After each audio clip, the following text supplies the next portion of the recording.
Tawagan ko lang customer ko, sir. Ha? Hindi, sir, kasi nag-text yung ano, pasahero ko, nasa 34 daw siya, corner ng 7. Napatingin ako dito.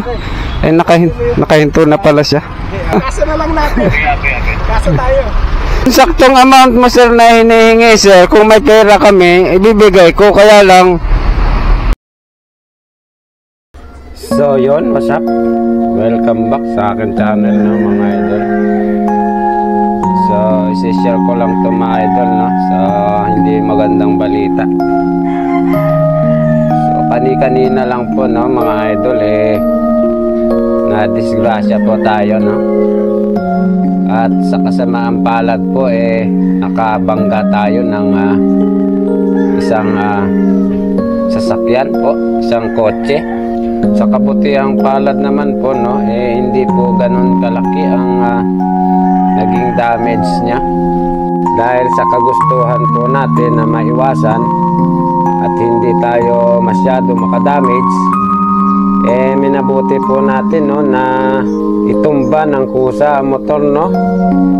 At sa pagtumba po na yun, isinama po natin, no, ang ating katawan, ang akin pong sarili. Dahil kung ibabangga ko po yun ng diretsyo, lalaki po ang damage, no. Kaya minabuti ko po na itumba na lang siya, no.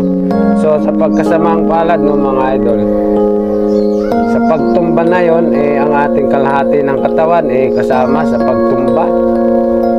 So sa ngayon, mga idol, no, nakakaranas tayo ng hindi magandang pakiramdam.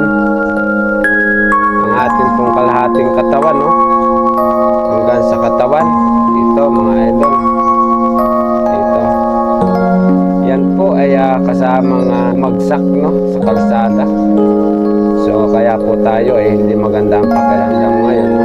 So wala po tayong sinisisi dito, no, mga idol, kundi ang ating sarili.